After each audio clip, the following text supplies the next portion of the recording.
Nesta edição, a entrevista conversa com Leonardo Severo e a reportagem da semana fala sobre o Marco Civil da Internet e o aplicativo WhatsApp. Veja agora a sessão no ponto.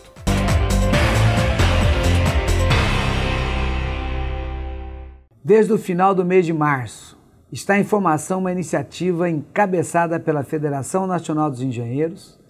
Trata-se do Movimento Engenharia Unida, que será uma ampla coalizão dos engenheiros e demais profissionais da área tecnológica por meio dos sindicatos, associações representativas, conselhos profissionais, universidades, empresas e entidades patronais. Essa mobilização, em manifesto divulgado no início de junho, propõe que sejam feitos investimentos na infraestrutura para impulsionar a engenharia e o desenvolvimento do país. Afirma ainda ser urgente a mudança de rumos na administração da economia, de modo a favorecer a produção e a geração de empregos.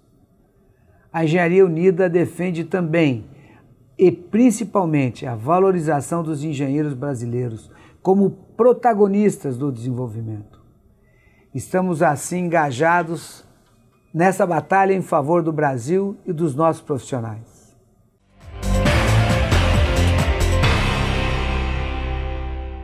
Começa agora mais uma entrevista do Jornal do Engenheiro.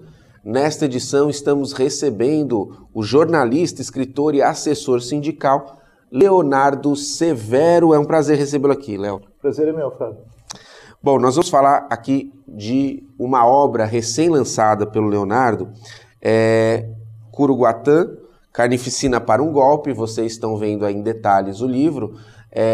Ele já me ensinou a pronúncia, por isso que a grafia é diferente da pronúncia.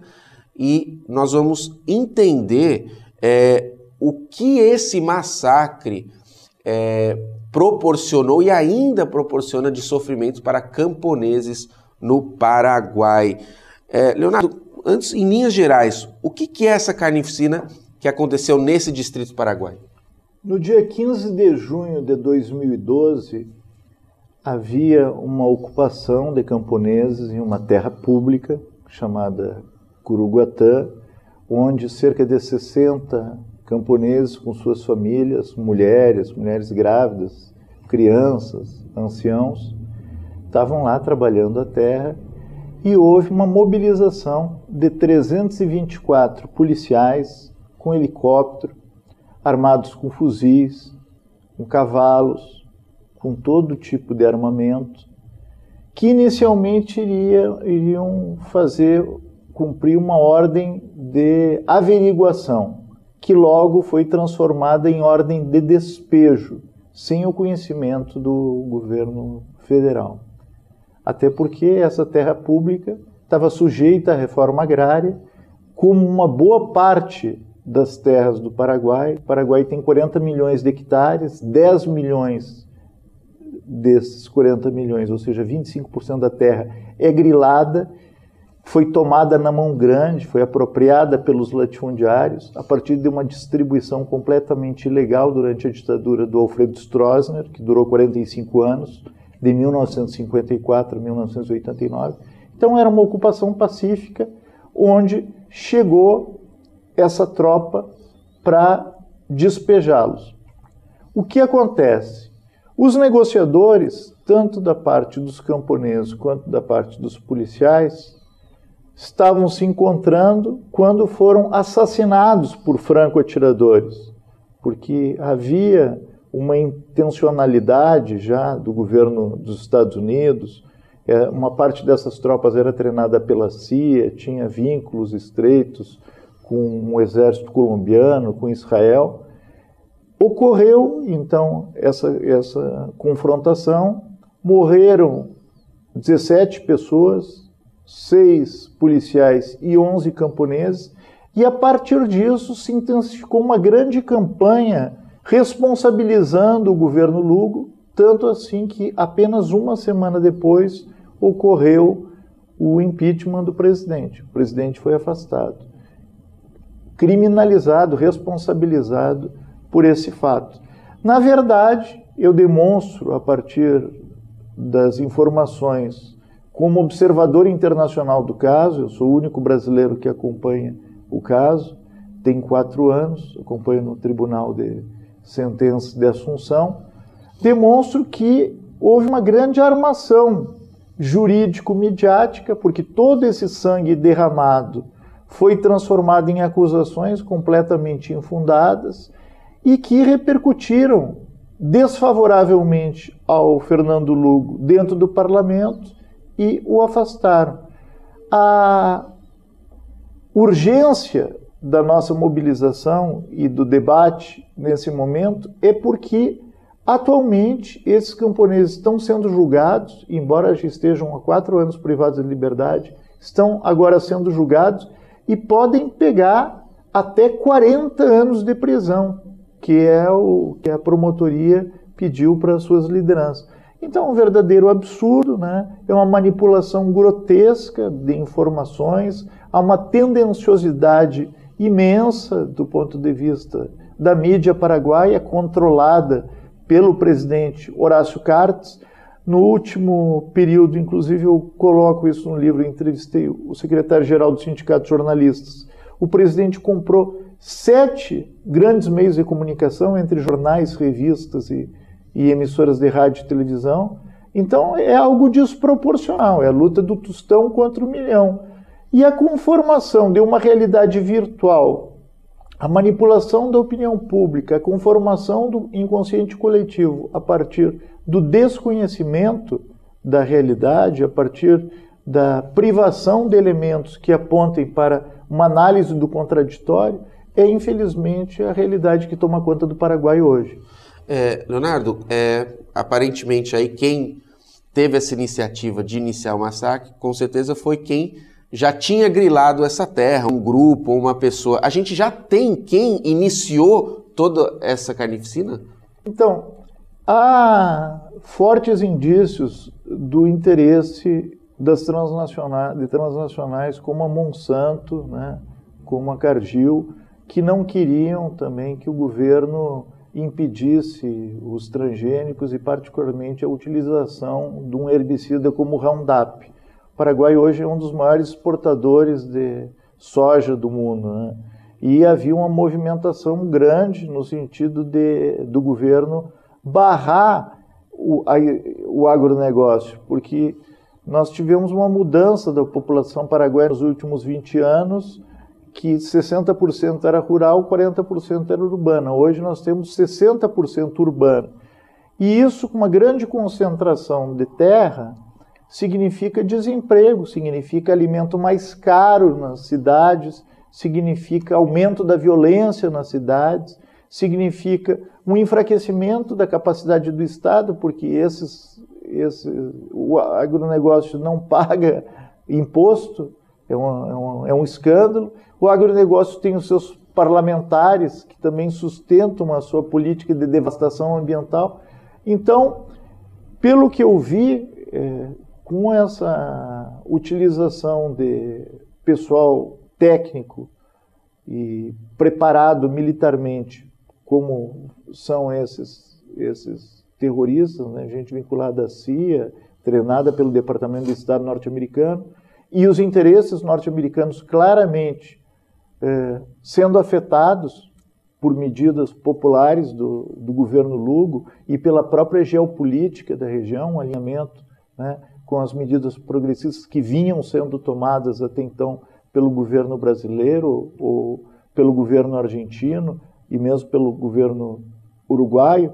Essa confluência tornava o Lugo uma pedra no sapato, e como ele era efetivamente naquele momento a figura mais vulnerável, eu não tenho dúvida que houve uma confluência entre os interesses da oligarquia, das transnacionais e do próprio imperialismo para o seu afastamento. Perfeito. E aí a utilização dos franco-atiradores, né, que era gente que não estava nem vinculada à cúpula, porque desses militares que foram mobilizados, nem dos camponeses, que tinham muito menos interesse.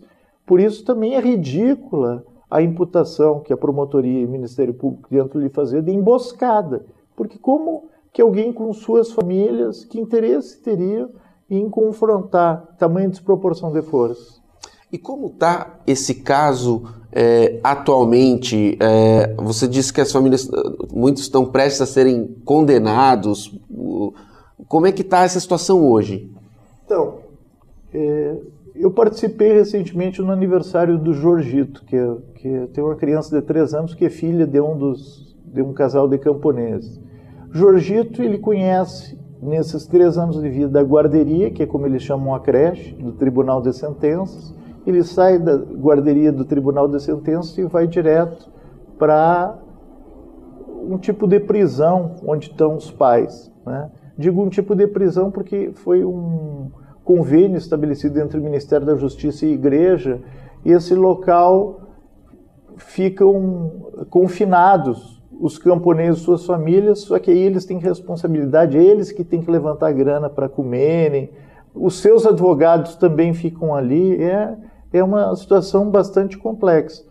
Hoje, então, nós estamos às vésperas da definição do julgamento, a promotoria, como eu falei, pedindo até 40 anos de prisão para lideranças, aí distribui para alguns 25, para outros 15, 10, 8, e a opinião pública sendo massacrada pela desinformação. Por isso que há uma grande campanha no Paraguai que se chama Que Passou em Curuguatã, ou seja, o que ocorreu em Curuguatã, no sentido de dar elementos via redes sociais, via rádios comunitárias, via imprensa sindical, via todos os meios alternativos para que as pessoas tenham condições de avaliar quais eram os reais objetivos por detrás do massacre, por detrás da carnificina, que redundaram no golpe, né?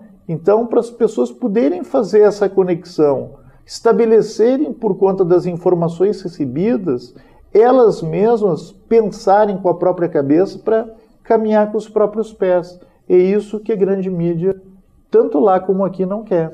Ou seja, então o período atual é de mobilização para que haja uma mudança no discurso aí e que uma outra realidade seja mostrada para a sociedade, né? O período atual é de intensa mobilização para que haja uma modificação do comportamento da promotoria e do Ministério Público, que agem de forma extremamente tendenciosa contra os camponeses, com o objetivo claro de criminalizar os movimentos sociais e impedir a luta pela reforma agrária. Bom, nesta edição, o Jornal do Engenheiro conversa com Leonardo Severo, que é autor desse livro, Curuguatã, Carnificina para um Golpe. Este livro é o registro de uma outra versão dessa história. Se você quiser conhecer a versão tradicional, a que a mídia em peso está divulgando, é só dar um Google na história. Mas esta aqui e esse bate-papo é sobre o outro lado da história de alguém que convive ainda com esses camponeses. Ele vai falar um pouquinho dessa relação e eu quero aqui só dar uma paradinha para o nosso intervalo, mas eu quero saber como é que você se envolveu inicialmente com esse caso, se você já conhecia esses camponeses, se você estava no Paraguai. Eu quero entender qual foi o contexto, mas no próximo bloco a gente conversa, tá bom, Léo? Você não pode sair daí, o Jornal do Engenheiro só começou.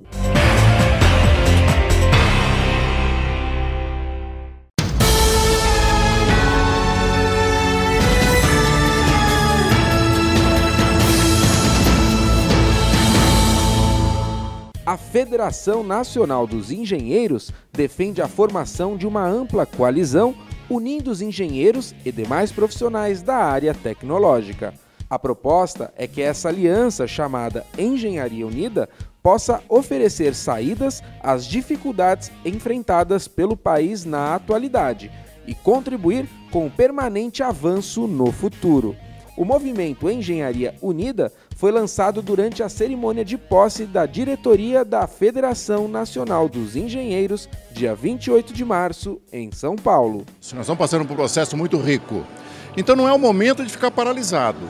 Não é o momento de ficar esperando um dia a crise acabar. Nós temos que partir para 2 ações.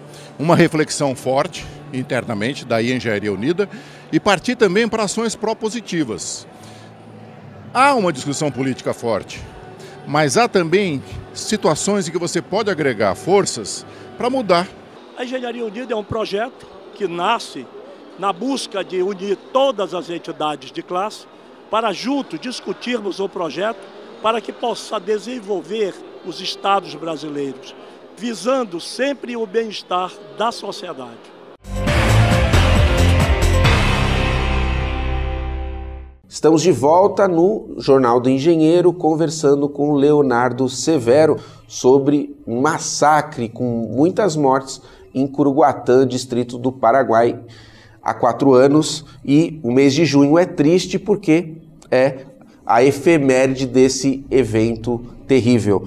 Leonardo, como é que começou a sua história com esse caso?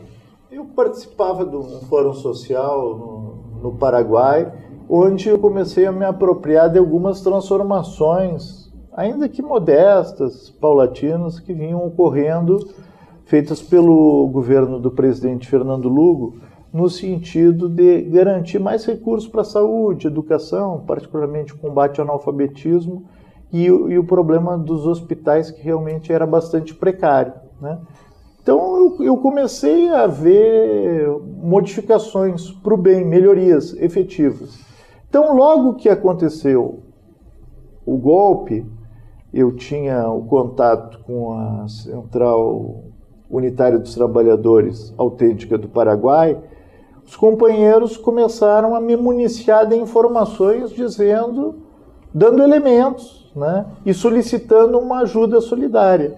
Prontamente eu me desloquei. Durante esse período eu fui cerca de uma dezena de vezes para o Paraguai.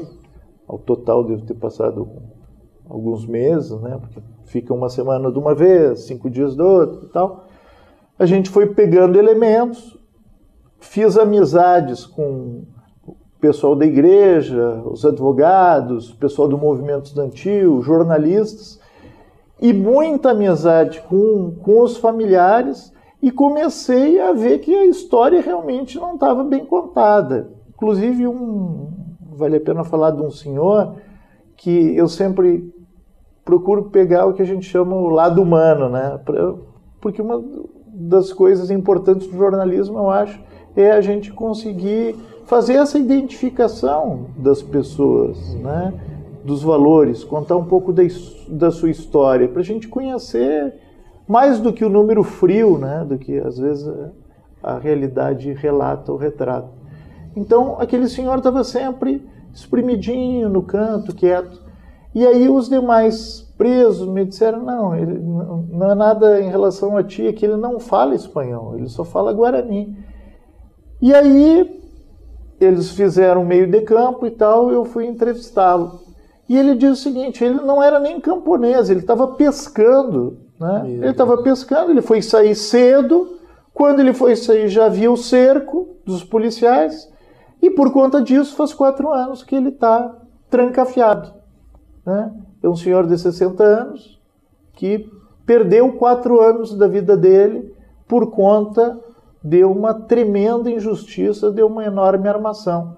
Como esse senhor, vários dos camponeses estavam ali, né? O conjunto estava ali com suas famílias, estava disposto a arar um pedaço de terra, estava disposto a garantir um alimento não contaminado para levar para a cidade, ou seja, não queria que suas filhas viessem a se prostituir, como infelizmente é o que são obrigados a fazer uma parcela das meninas que desesperadas saem do campo e vão para os grandes centros, ou seja, queria dar uma perspectiva de futuro não apenas para os seus, como para o seu país.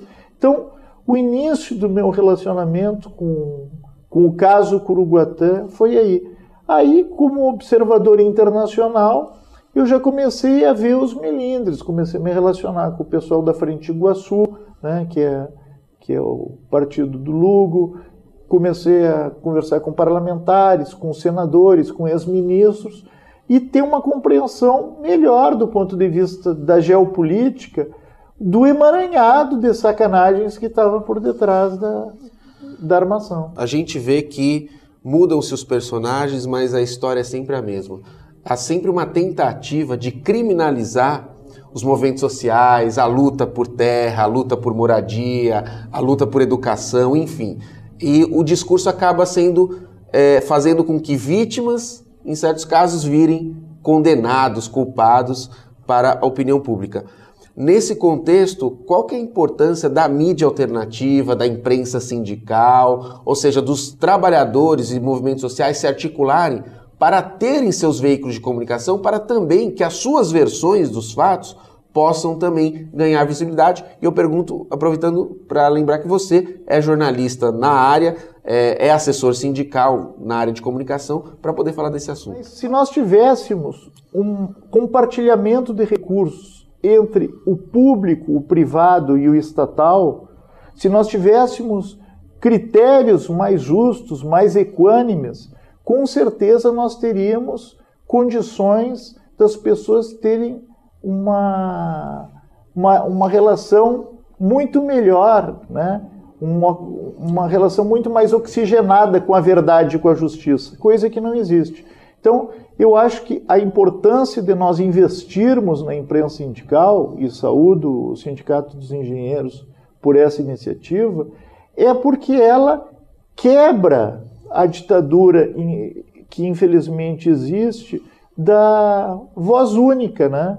Nós temos hoje uma única versão dos fatos, particularmente os grandes meios têm a sua análise política e econômica, particularmente a Globo no nosso país, e a partir do que é dito num grande meio de comunicação, os demais viram simplesmente repetidoras, sem uma análise crítica do que está sendo passado. Ou nós investimos nos nossos próprios instrumentos, ou a elite, ou os nossos inimigos não vão fazer por nós. Prazer recebê-lo aqui, viu? Obrigado. Esta edição do Jornal do Engenheiro não termina aqui. Fique conosco e acompanhe mais assuntos relativos aos movimentos sociais, ao desenvolvimento e à engenharia. Um forte abraço e até breve.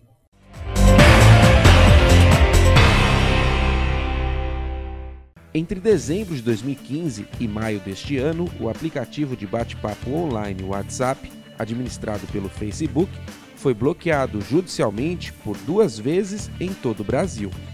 Ambas as punições ocorreram sob a alegação de que a empresa, sediada no estado da Califórnia, Estados Unidos, estaria obstruindo a justiça ao não fornecer para a Polícia Federal dados de usuários investigados por prática criminosa por meio do aplicativo.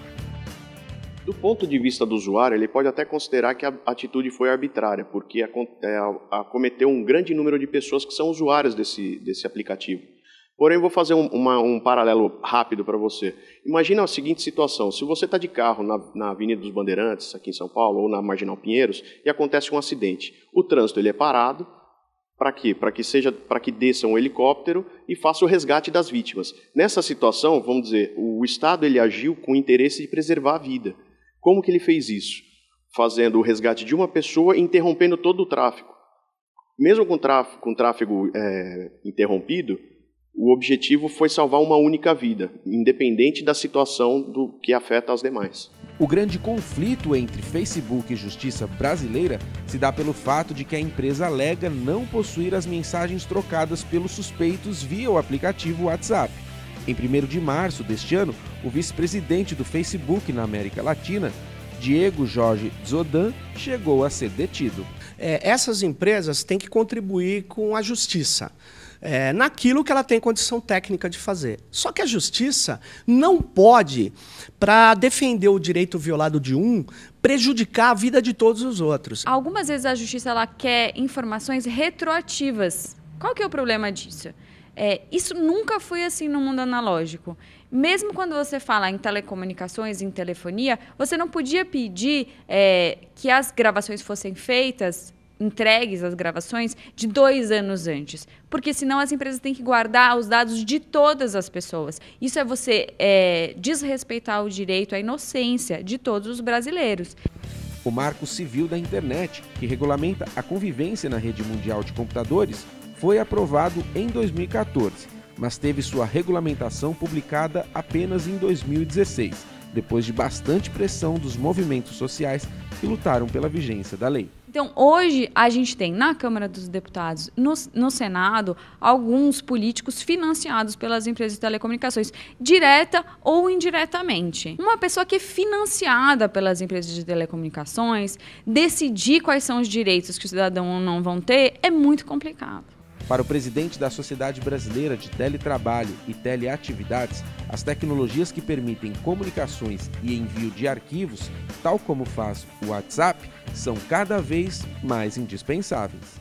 Então, o uso de um aplicativo, seja profissional ou para um lazer ou simplesmente para se comunicar de uma forma inclusive mais barata, como é o WhatsApp, se tornou uma ferramenta indispensável na comunicação do dia a dia entre as pessoas, né? O bloqueio feito de alguma forma dirigida a uma determinada pessoa ou por uma ocorrência criminal não deveria de forma alguma prejudicar todos esses usuários, consumidores que se utilizam dessa ferramenta. O JN TV foi às ruas para ouvir a população sobre os efeitos da suspensão do WhatsApp. Na realidade, o WhatsApp hoje muitos usam na sua área profissional. Então, muitas empresas tiveram prejuízo financeiro porque alguém decidiu bloquear o WhatsApp, né? Prejudicou muito porque a gente acaba ficando mandando e-mail, procurando outros meios alternativos para tentar suprir essa necessidade.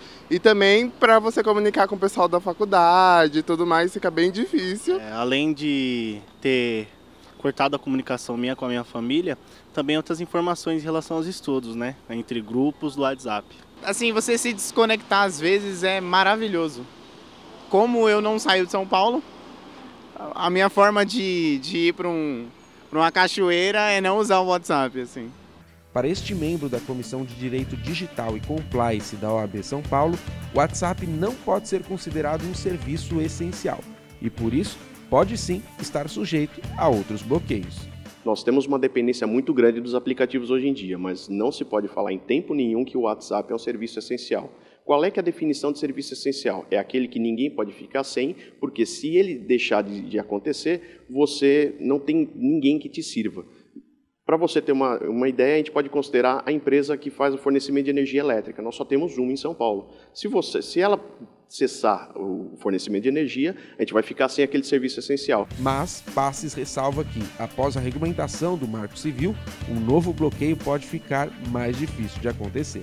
Depois da regulamentação do Marco Civil da Internet, houveram algumas ressalvas, até mesmo também pela aprovação do relatório final da CPI dos crimes cibernéticos, onde foi colocado como complemento que alguns aplicativos, para não dizer o nome específico do WhatsApp, eles agora têm uma dificuldade maior para fazer a suspensão desses serviços. Para saber mais sobre o Marco Civil da Internet, acesse o portal do CESP na internet.